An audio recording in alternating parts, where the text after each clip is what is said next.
Bismillahirrahmanirrahim.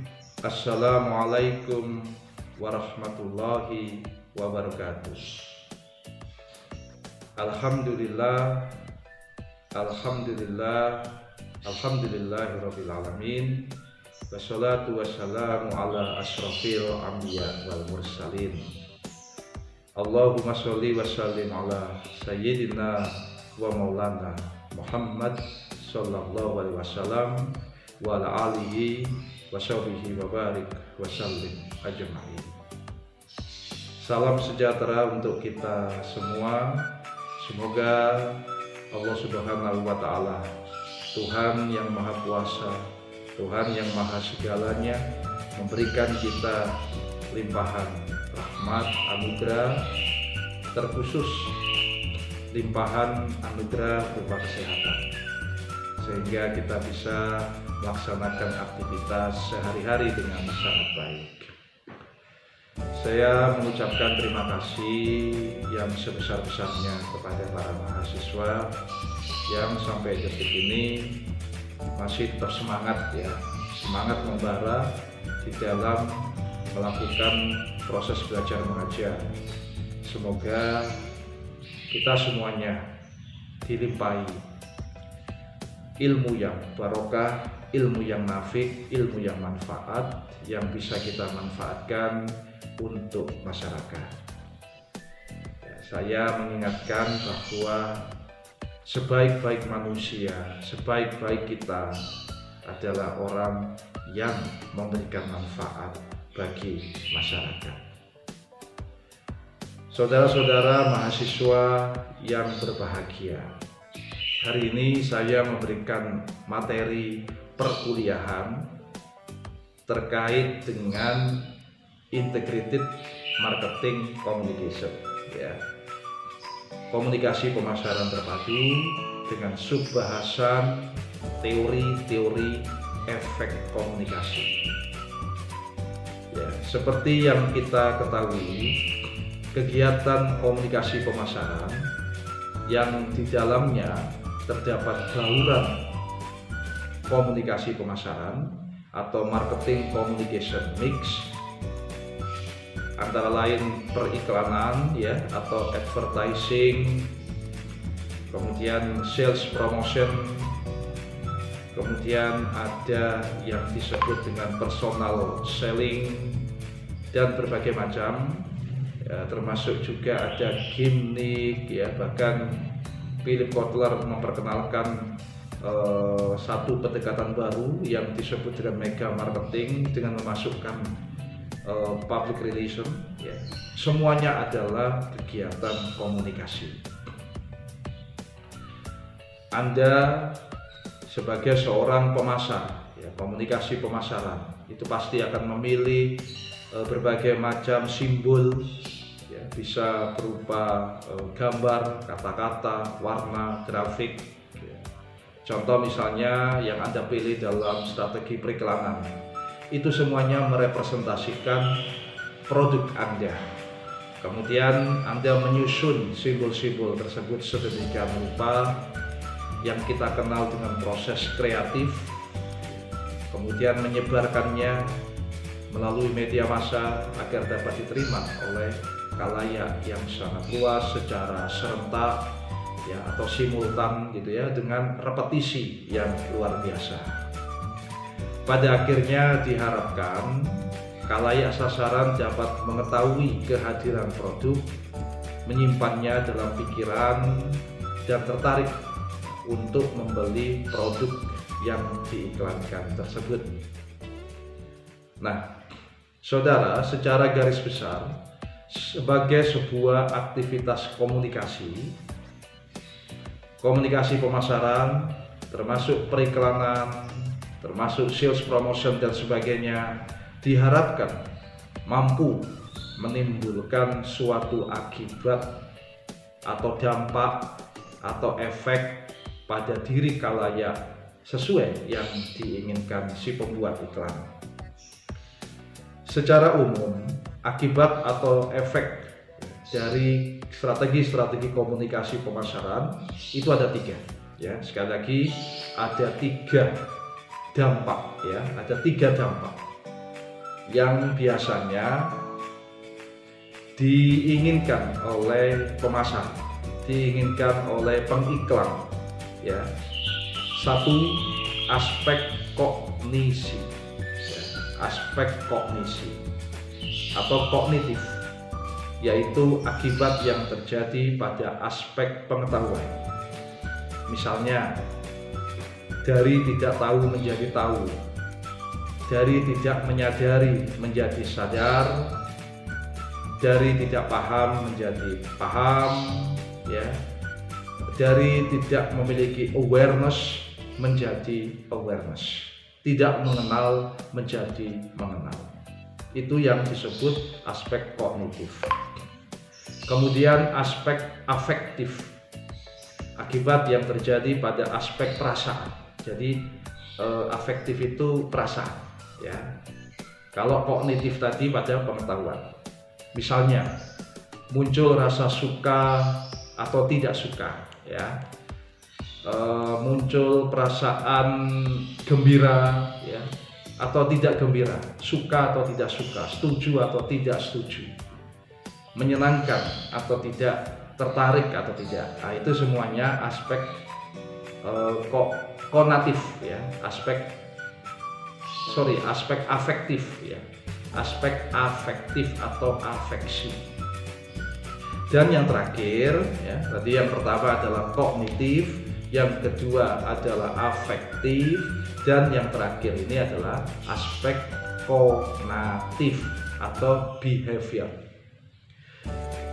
Dampak konatif atau behavior ini adalah dampak atau akibat yang terjadi pada aspek perilaku ya, jadi perilaku kalayak. Nah, misalnya ya, pemasar tentunya menginginkan ada perilaku pembelian. Orang tertarik untuk membeli setelah mendapatkan terpaan strategi komunikasi pemasaran ya, seperti misalnya menonton iklan, maka orang tertarik untuk membeli. Nah, ini adalah dampak perilaku atau konatif. Saudara mahasiswa, terdapat beberapa teori dan model yang membahas efek terpaan pesan komunikasi. Beberapa teori efek ini dapat dijadikan pedoman ya bagi pembuat iklan dalam proses kreatif iklannya, sehingga diharapkan iklan yang dibuatnya dapat tepat sasaran dan menghasilkan efek yang diinginkan. Nah, pada kesempatan perkuliahan hari ini saya menyampaikan beberapa teori efek tersebut. Ya, sekali lagi, teori efek terhadap strategi komunikasi pemasaran. Yang pertama, saya ingin sampaikan adalah model AIDA. Nah, ini ya, model AIDA. Ada 4 huruf ya, A, I, D, A. Model atau teori ini, saudara-saudara, beranggapan bahwa akibat atau efek yang menerpa seseorang setelah menerima pesan-pesan periklanan akan melewati 4 tahap. Tahap pertama adalah perhatian atau A, attention ya, A, attention atau perhatian. Yang kedua adalah I, interest atau minat. Yang ketiga D, desire atau keinginan. Dan yang terakhir adalah A ya, action atau tindakan. Jadi dengan kata lain, perilaku pembelian terhadap produk akan didorong oleh adanya A, attention, perhatian, I, interest atau yang dikenal dengan minat ya, D, desire atau keinginan, dan A, action ya. Jadi setelah muncul perhatian, muncul minat, muncul keinginan, maka diharapkan akan muncul action. Ya. Jika ketiga hal ini tidak terwujud, ya, jadi perhatian tidak terwujud, minat tidak terwujud, dan keinginan tidak terwujud, maka sulit seorang praktisi komunikasi pemasaran atau pengiklan misalnya, ya, mengharapkan produknya dibeli. Karenanya, dalam membuat pesan-pesan kreatif komunikasi pemasaran, ya, seorang praktisi dituntut merancang strategi kreatifnya semenarik mungkin dan seunik mungkin sehingga dapat menstimuli khalayak untuk memperhatikan, untuk menimbulkan rasa minat. Gitu ya. Jadi contoh saya akan lebih spesifik pada salah satu strategi komunikasi pemasaran, yaitu iklan. Maaf.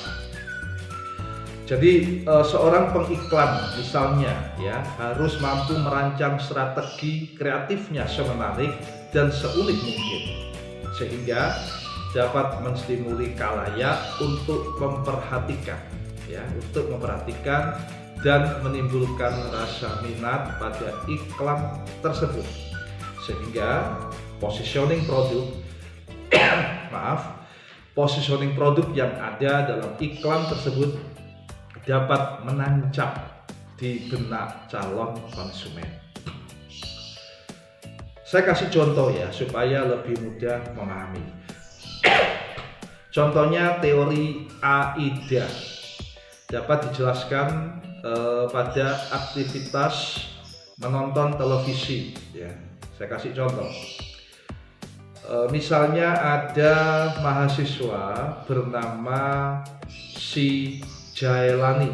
Nah, ini ya, Jailani ini sedang asyik menonton acara opera Van Java. Nah, si Jailani ini sedang asyik-asyiknya menonton acara tersebut. Namun, acara tersebut sejenak terhenti karena munculnya selingan iklan, ya, ada iklan sabun. Si Jailani dimungkinkan akan tetap memusatkan perhatiannya pada acara televisi. Ya, dia tidak pindah channel jika penyajian iklannya menarik. Ya, misalnya adegan iklannya, ilustrasi musiknya, ya, model iklannya cantik atau model iklannya ganteng, ya, atau iklannya itu lucu, iklannya itu unik, menarik, gitu ya. Nah, dalam pikiran si Jailani muncul minat dan keinginan untuk membeli produk sabun yang diiklankan. Ketika keesokan harinya si Jailani pergi ke supermarket, saat bertemu dengan produk sabun, si Jailani teringat iklan yang ditontonnya, ya, teringat iklan ditontonnya, kemudian dia tahu loh itu kan sabun yang kemarin ada dalam iklan, ya. Nah, bisa jadi dalam keadaan tersebut, ya, si Jailani akan tertarik untuk membeli.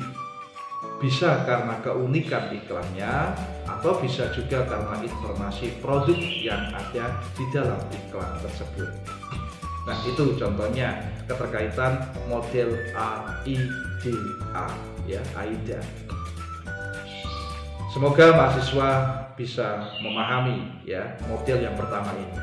Kemudian model yang kedua atau teori yang kedua komunikasi, ya, adalah teori hierarki efek. Efek hierarki. Secara umum, teori hierarki efek memiliki kesamaan dengan teori AIDA di atas.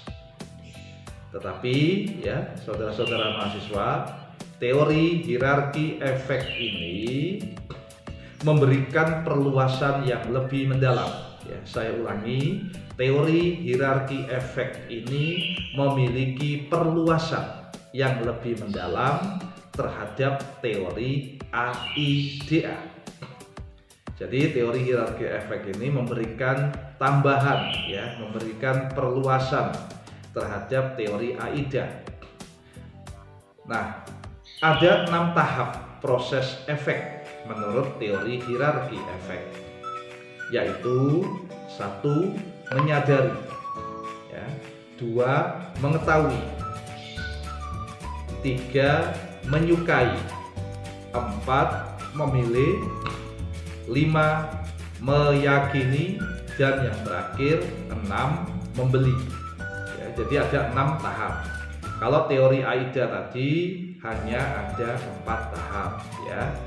Nah, dalam contoh perilaku si Jailani di atas dapat dijelaskan menurut teori hierarki efek, ya. Jadi dapat dijelaskan menurut teori hierarki efek.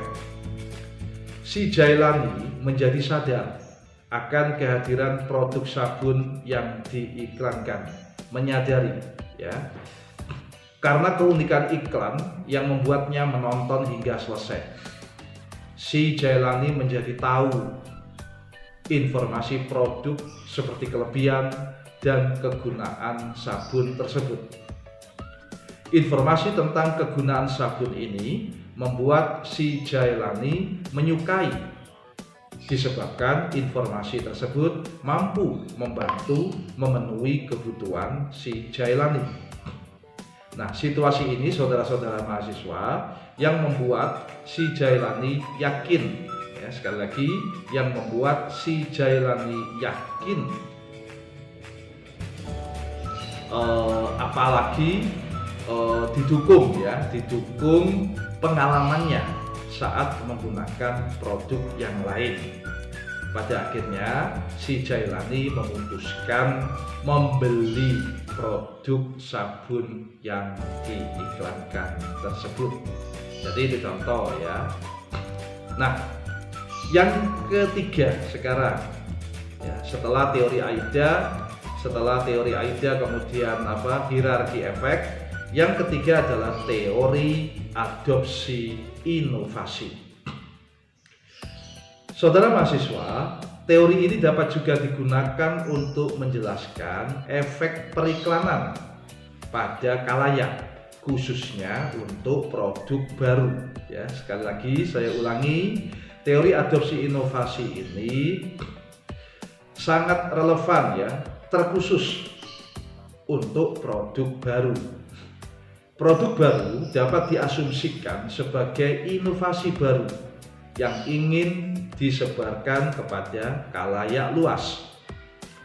Ada 5 tahap yang dilalui dalam proses menerima inovasi baru tersebut. Nah, saudara mahasiswa, produk baru dapat diasumsikan sebagai inovasi baru yang ingin disebarkan kepada khalayak luas, ya. Jadi ada 5 tahap menurut teori adopsi inovasi. Yang pertama, dilalui tahap pengetahuan. Yang kedua, persuasi. Yang ketiga, keputusan. Yang keempat, pelaksanaan. Dan yang terakhir, tahap konfirmasi. Nah, jadi ada 5 tahap, ya, teori adopsi inovasi. Ya, saya ulangi lagi, 5 tahap itu adalah pengetahuan, ya, persuasi, keputusan, pelaksanaan, dan tahap konfirmasi.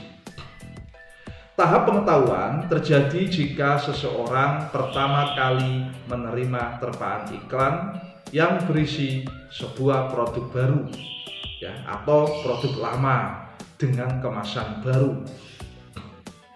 Jadi produk itu bisa produk yang sama sekali baru, bisa yang produk lama, tetapi ada kemasan baru, fitur baru, atau informasi baru, ya, itu bisa masuk inovasi, ya, inovasi baru. Bisa juga harganya baru, ya.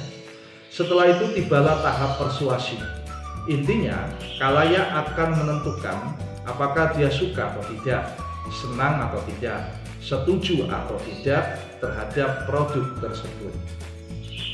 Apabila khalayak menyukainya, maka dia akan memutuskan akan menerima informasi dalam iklan tersebut. Dalam pikirannya, ia akan menyimpan informasi tersebut sebagai informasi yang positif. Nah, tahap terakhir adalah tahap ketika khalayak akan melakukan tindakan tertentu untuk menggunakan inovasi yang diterimanya melalui iklan. Nah, sekarang saya memberikan contoh ya, ini gantian ya, masuk Jailani terus ya. Sekarang saya ngasih contoh mahasiswa bernama Ibrahim. Nah, ini ada nggak ini yang bernama Ibrahim ini ya? Pada tahap pelaksanaan, Ibrahim akan berperilaku membeli dan menggunakan produk sabun. Ya, tadi kan sudah saya kasih contoh produk sabun ya. Nah, menurut difusi inovasi, tahap pelaksanaan belumlah tahap final. Karena Ibrahim masih dimungkinkan untuk melakukan tindakan konfirmasi. Artinya, Ibrahim akan mengevaluasi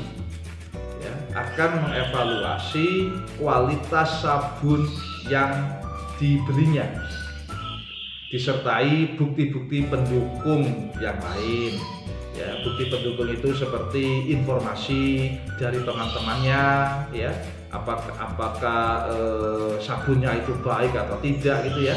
Nah, apabila Ibrahim merasa benar, maka ia akan meneruskan menggunakan sabun tersebut.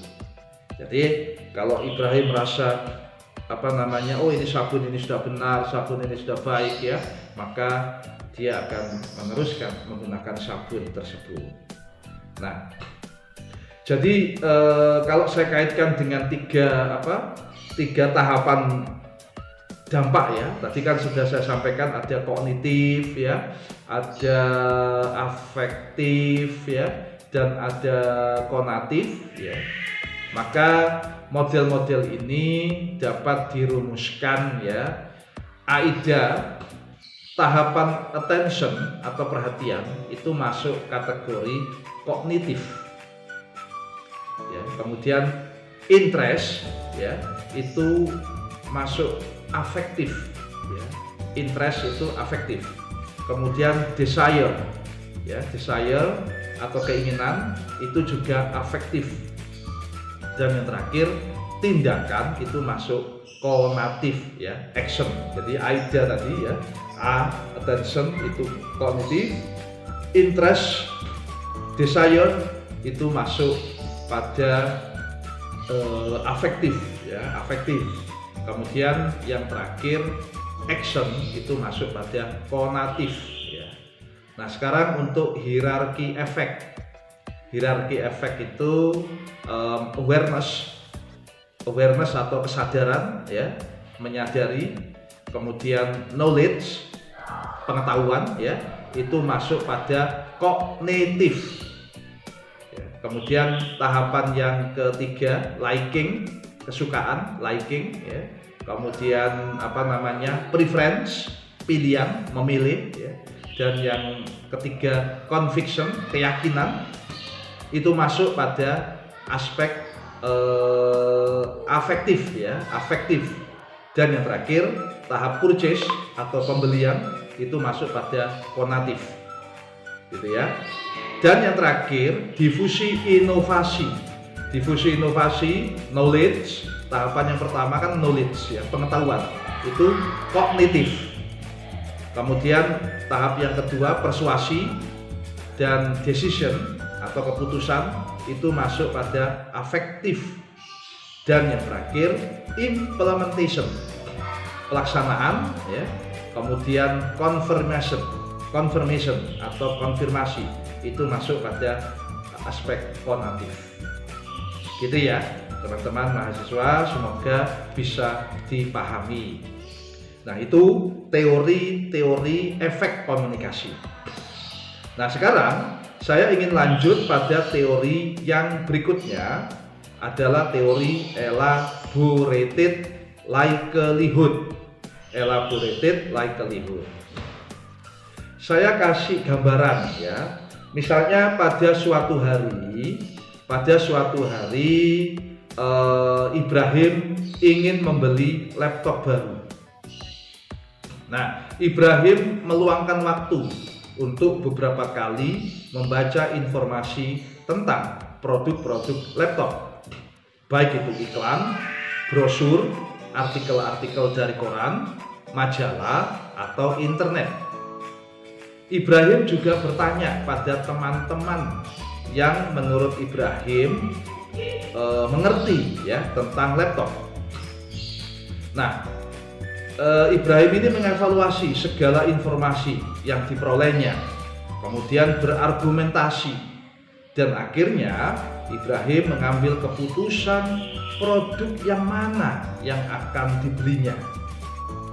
Dalam situasi ini saya mengatakan bahwa Ibrahim memiliki motivasi yang tinggi untuk mencari informasi tentang laptop, atau dengan bahasa lain ya, dalam kondisi high involvement, keterlibatan yang tinggi terhadap laptop.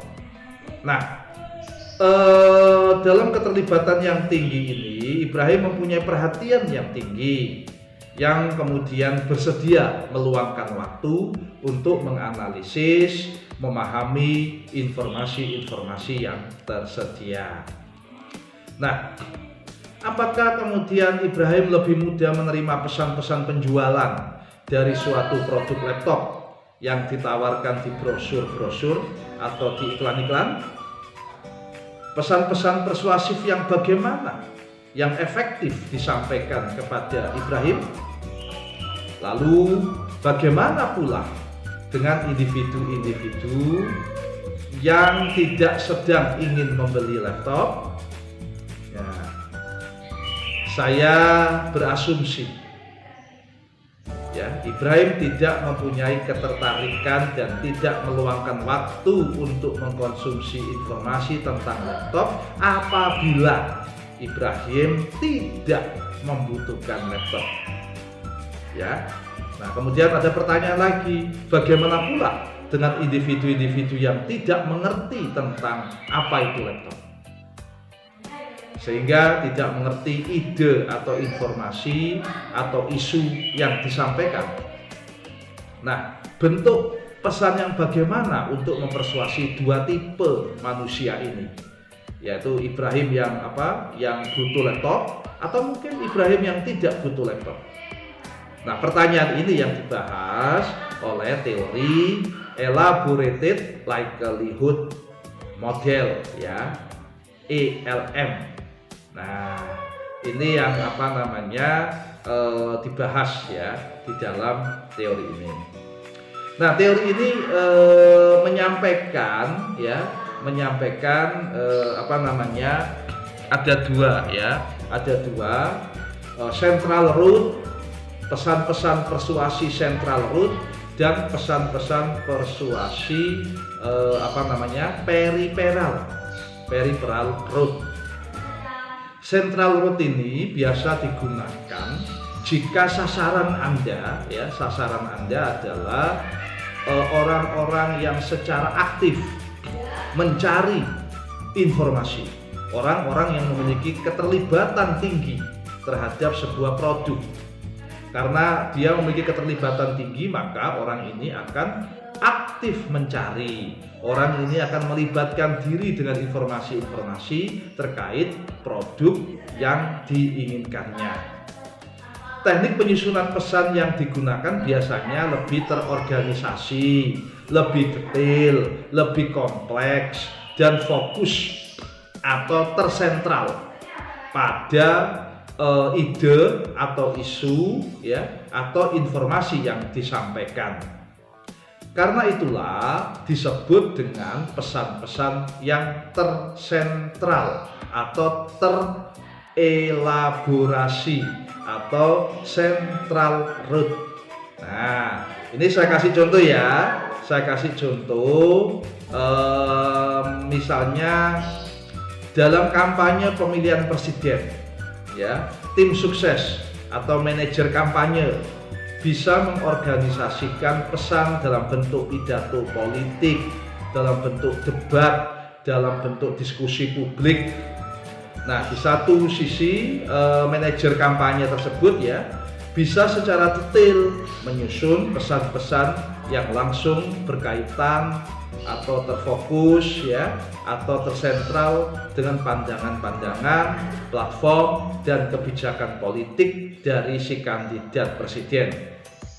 Pesan-pesan tersebut disusun sedemikian rupa ya sehingga mengandung informasi-informasi detail ya, informasi-informasi yang kompleks, argumentasi-argumentasi yang rasional dan dilengkapi dengan bukti-bukti yang kuat. Nah, jadi contoh misalnya presiden A ya, calon presiden A itu memiliki program begini.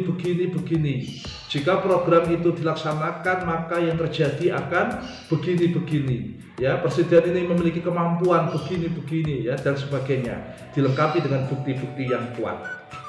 Itu pesan-pesan rasional, gitu ya. Nah, pesan-pesan rasional ini atau yang central root ini ya akan berhasil jika sasaran penerima pesan aktif melibatkan diri dalam proses pertukaran pesan. Penerima yang aktif mempunyai karakteristik: satu, mempunyai motivasi tinggi terhadap informasi yang disampaikan ya. Dia terlibat langsung dalam produk yang disampaikan. Dia mempunyai motivasi yang tinggi untuk memproses segala informasi yang disampaikan.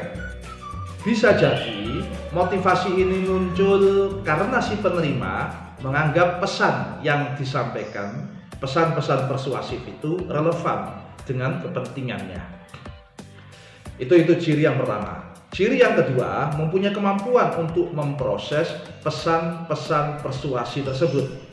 Yang dimaksud memiliki kemampuan ini adalah memiliki waktu ya, memiliki waktu yang cukup lah ya untuk memproses segala informasi, serta mempunyai kemampuan dalam mengerti, memahami dan mengevaluasi informasi tersebut.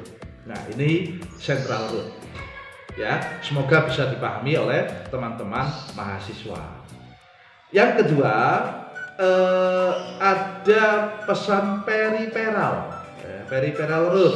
Ini pesan yang tidak fokus kepada informasi-informasi yang rasional ya, tidak fokus pada informasi-informasi yang ilmiah ya tentang produk, tetapi lebih fokus pada informasi-informasi lain ya yang unik, yang mampu mengikat perhatian orang. Biasanya orang yang dibidik ini adalah orang-orang yang tidak memiliki keinginan ya, tidak memiliki keinginan untuk membeli produk ya, orang yang tidak memiliki perhatian ya untuk memilih sebuah produk ya, atau tidak terlibat secara langsung. Tapi dalam pemasaran orang seperti ini tetap dibidik ya, supaya muncul sebuah kebutuhan atau keinginan untuk membeli. Nah, salah satu caranya dengan pesan-pesan peripheral root. Saya kasih contoh ya. Contoh misalnya ada sebuah iklan rokok misalnya ya. Iklan rokok itu tidak beriklan yang isinya itu rokok kami hebat ya, rokok kami murah, rokok kami bisa dibeli di mana saja misalnya ya, apa keunggulan rokok tersebut ya. Tetapi iklannya itu ternyata berisi pesan yang lain gitu ya, strategi yang lain. Misalnya rokok email ya, ternyata kata-katanya lucu-lucu gitu ya, tanya kenapa, gitu ya, tanya kenapa, ada lu semua rame, tidak ada lu semua sepi. Nah, misalnya seperti itu. Nah, ini kan pesan-pesan yang tidak ada kaitannya dengan rokok, tetapi ya ketika dikemas dengan menarik, ketika dikemas dengan unik, yaitu bisa memunculkan perhatian orang untuk menonton, untuk menyaksikan iklan tersebut ya, dan diharapkan bisa membuat orang tertarik ya untuk membeli. Nah, ini pesan-pesan peripheral root. Nah, saudara mahasiswa, beberapa teori yang tadi saya sampaikan ya, teori AIDA, teori hierarki efek, teori difusi inovasi, kemudian elaborated likelihood ya, ini bisa ditindaklanjuti ya dalam berbagai penelitian. Saya sih berharap teman-teman mahasiswa tertarik ya untuk menindaklanjuti dalam penelitian sebagai upaya menyelesaikan tugas akhir ya, baik skripsi maupun tesis ya.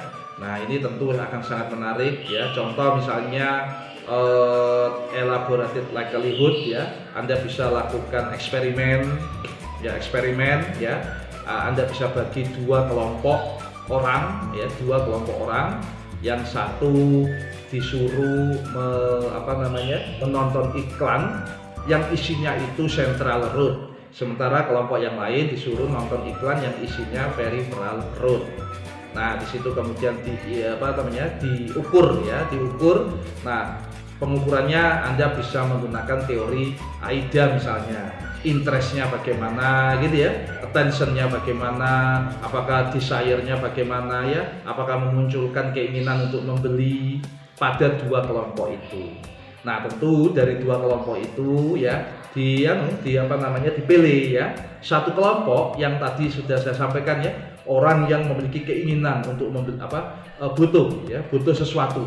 Nah, mungkin bisa ditaruh di kelompok yang menonton Central Road. Sementara orang yang tidak terlibat secara langsung bisa ditaruh di Peripheral Road. Nah, penelitian ini untuk membuktikan teori ini, elaborated likelihood model ini pada konteks tertentu. Bisa saja ya, apakah teori ini berlaku pada semua produk ya, apakah berlaku pada semua produk atau tidak berlaku pada semua produk. Bisa saja ada dua kali lakukan eksperimen, yang satu untuk produk yang contoh misalnya produk yang high risk, produk yang risiko tinggi, produk yang big ticket, produk yang mahal gitu ya. Nah, sementara satunya adalah produk yang murah, produk yang risikonya rendah. Nah, ini silakan ya, kira-kira mana yang lebih berpengaruh gitu ya. Apakah teori ini berpengaruh pada produk yang mahal atau berpengaruh pada produk yang murah atau kedua-duanya. Nah, silakan Anda bisa lakukan penelitian. Demikian para mahasiswa yang saya hormati ya, materi yang saya sampaikan dengan sangat sederhana ya, dengan rekaman yang sangat sederhana ini semoga bisa dipahami ya, semoga manfaat. Saya ucapkan terima kasih atas perhatian saudara-saudara mahasiswa. Mohon maaf atas kekurangan di dalam penyajian ya. Semoga manfaat. Kita tutup dengan puji syukur kehadirat Allah Subhanahu wa taala, Tuhan yang Maha Kuasa. Alhamdulillahirabbil alamin. Terima kasih. Wallahul muwaffiq illa aqwamit thoriq. Assalamualaikum warahmatullahi wabarakatuh.